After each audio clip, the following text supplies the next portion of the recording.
Ladies and gentlemen, what just happened in New York is nothing short of political devastation. Overnight, the progressive movement's golden boy, Zoran Mamdani, went from celebrating a socialist new era to scrambling for survival after Governor Kathy Hochul walked out and publicly torched his entire agenda in front of the entire nation. Now, folks, I'm not exaggerating. This wasn't a disagreement. This wasn't a quiet policy correction. This was Kathy Hochul slamming on the brakes so hard that the whole Democratic Party flew through the windshield. The activists weren't ready. Mamdani wasn't ready. Even the media wasn't ready for this. And so now the left is in full meltdown mode. In fact, the tax the rich crowd is turning on each other. Hochul just exposed the truth behind Mamdani's billion-dollar promises. New York is spiraling into chaos, and the political aftershocks are hitting the national stage. Tonight, I'm going to go ahead and break down exactly why Hochul's move has triggered panic across the progressive base, why Mamdani's entire free everything fantasy is collapsing in real time, and why this moment right here, this marks the beginning of a brutal civil war inside the Democratic Party, all while President Donald J. Trump sits in the White House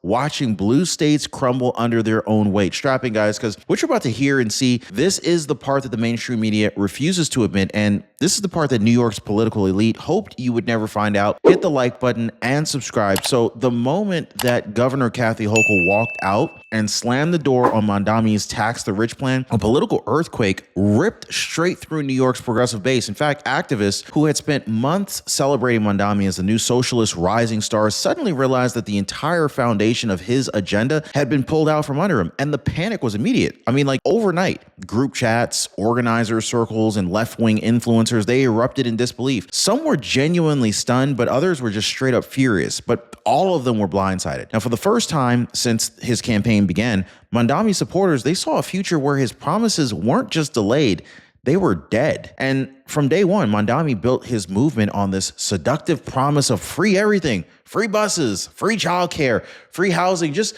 free food, free anything, free everything, right? So this is a city where the bill basically never comes due. But the moment that Kathy Hochul blocked his one and only funding mechanism, that fantasy slammed into a brick wall. Because the truth is this, guys, Mamdani never once explained, not seriously at least, not honestly, how New York would actually pay for it all. There was no budget plan. There was no economic blueprint, just slogans. And so now the same voters that he energized with this promise of cost-free utopia, they're now realizing that they were sold a dream without a dollar even behind it. So one of the most shocking revelations hitting New Yorkers right now is that Mamdani's entire platform was impossible from the start. Not difficult. I'm talking not even complicated. I'm talking about impossible. Why? Because New York City has no legal authority to raise income taxes on its own. Any hike has to go through Albany, and then it ultimately has to be signed by the governor. Now, Mamdani, he already knew this. Either that or he's a complete, you fill in the blank right there.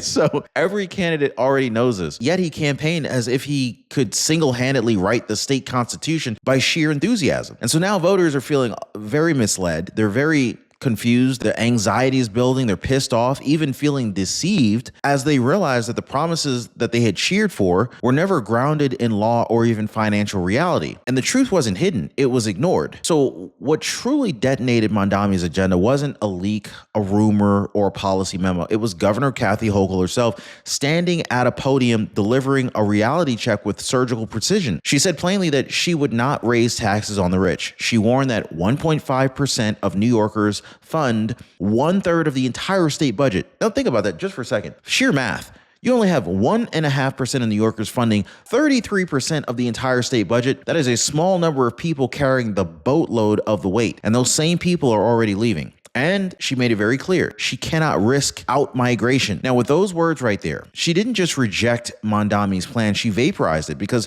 without massive tax hikes, his entire platform collapses instantly. Kathy Hochul didn't budge, didn't blink, didn't apologize for it. Now, listen, guys, while we're talking about all these different hidden truths finally being exposed, let me go ahead and hit you with something else, something that far too many Americans are learning the hard way. Hidden costs are the worst kind. They are the worst kind. I mean, they sneak into your Medicare plan and they chip away your savings little by little. Next thing you know, you're left with nothing and you're forced to go back to work if you can go back to work. Millions of retirees are opening letters from their doctors right now saying, "We will no longer accept your insurance next year. Call Chapter to get your new coverage." coverage. This is exactly why I partner with Chapter, guys. They dig into your Medicare coverage and they uncover the hidden fees most people never even notice until it's too late. Now, one of our viewers wrote me and she said, I saved hundreds once Chapter pointed out hidden costs I had never seen. So let me ask you this. Are you going to just keep paying in the dark, or are you going to join the thousands who have already flipped the light on? Now, most people are already dialing the phone number at the bottom of your screen, or they're visiting askchapter.org/Ron. That phone number again is 909-563-8279. Oh, and just to show you that I'm not exaggerating, here's what another viewer wrote. So Matt Brady, he left a comment saying, Chapter saves me $980 a year. I'm a disabled veteran. This is a huge blessing in my life. All right, guys. So let's get back to the chaos that's unfolding in New York City. So the moment that Kathy Hochul shut down Mamdani's tax plan, the left-wing activist base exploded. Look, hashtags like primary Hochul, hashtag tax the rich now shot across X within minutes,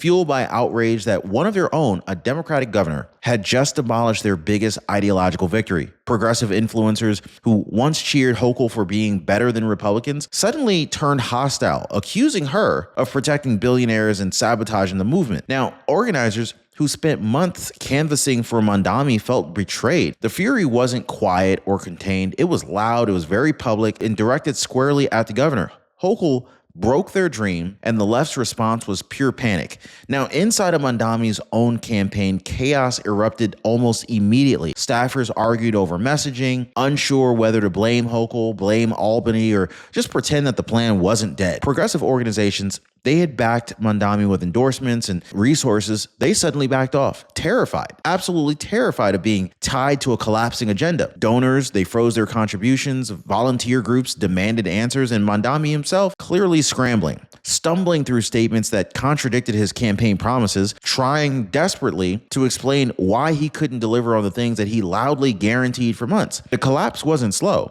It was instantaneous. His operation went from confident to crisis mode in a single afternoon. What happened next? This was something Democrats hoped that the public would never see. At public events, Mamdani's own supporters, the tax the rich faithful, turned on Governor Hochul in real time. In fact, they heckled her during her speeches, shouting over her attempts to defend the state's fiscal responsibility in reality. Clips went viral within hours. Activists screaming, Hochul visibly irritated, security forced to step in. Look, progressive leaders, they tried to calm the crowd, urging them to stay focused on the bigger fight, but nobody listened to them. The mob felt betrayed, abandoned, and humiliated. Their hero's agenda had been destroyed, and they wanted somebody to blame. Hochul became their target. So when activists raged emotionally, Hochul pointed to something far more dangerous. The economic time bomb already ticking beneath New York. Wealthy residents, the same people who were funding the state's enormous budget, well, they had been fleeing long before Mamdani ever even took office. They knew what was coming down the pipeline. They knew Mamdani would be the elected mayor, and as a preventative measure, many of the wealthy New Yorkers decided to leave. Hochul explained the brutal truth. High-tax states bleed high earners, and once they leave, they take jobs, income taxes, sales taxes, and property value with them. Now, this isn't a theory, it's economics. Capital flight destroys cities. Businesses are already relocating to lower tax states like Florida, for example, and Mamdani's proposals would have accelerated a collapse. Now, Hochul didn't warn that this might happen. She warned it already is. And so as the dust settled from Hochul's bombshell, national headlines piled on. New York was officially labeled the most unaffordable state in America. Now, before I read that, I thought it was California. Anyway, so GOP leaders amplified Hochul's warnings, arguing that decades of Democrat mismanagement, skyrocketing taxes, runaway spending, and hostile business policies had pushed the state to the brink. Business owners finally spoke publicly, admitting what many whispered privately. They were pausing the expansions, canceling leases, and preparing escape routes to Florida, Texas, and Tennessee. These weren't empty threats. These were real decisions that are made by employers who simply couldn't survive another wave of punitive taxation. Mamdani's plan wasn't realistic. It was gasoline on a burning building. So the backlash triggered something deeper than that. This was a full-scale civil war inside the Democratic Party. AOC-aligned influencers launched attacks on Hochul, accusing her of selling out the movement and protecting wealthy donors. Meanwhile, establishment Democrats panicked, insisting that Mamdani was destabilizing the party with these reckless promises that alienated moderates and terrified businesses. Calls to primary. Guys, I'm talking about primarying Chuck Schumer and Hakeem Jeffries intensified, with activists arguing that the old guard had failed them. First time in years, the Democratic coalition wasn't just cracking, it was fracturing in public view. So the progressive dream collided with economic reality, and the party erupted into open warfare. So after days of all sorts of backlash, Hochul didn't retreat, she doubled down. In a stunning turn of events, she shifted from defending her position to directly blaming Mamdani for fueling what she called a looming financial crisis. She told reporters that his proposals weren't just unrealistic, they were dangerous, reckless, and economically suicidal for a state already teetering under the weight of high taxes and mass out-migration. Now, Hochul cast herself as the adult in the room, the one that's trying to prevent financial catastrophe while others played ideological games. This was a brutal public rebuke, and it left Mamdani politically exposed, cornered, and unable to respond without contradicting months and months of campaign promises that now appear to be campaign lies. So the moment Hochul torched Mamdani's plan, conservative commentators seized on something that they'd warned about for months: billion-dollar socialist scam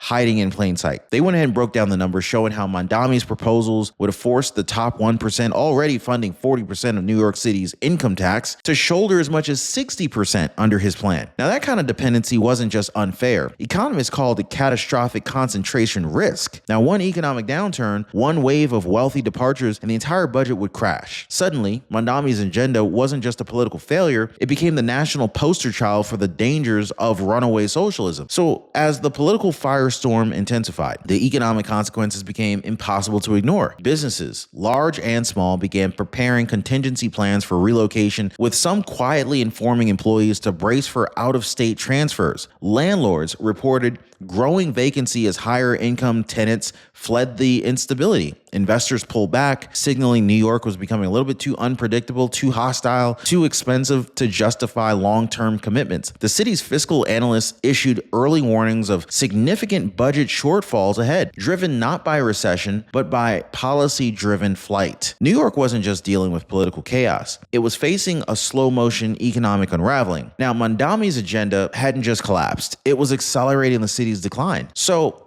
let me tell you something. It didn't take very long for the shockwaves to reach Washington. So President Donald J. Trump, now in his first year back in office, responded forcefully, framing New York's turmoil as textbook example of blue state collapse economics. In a televised statement, he contrasted the chaos in New York with the booming growth in America's red states under his renewed America First agenda.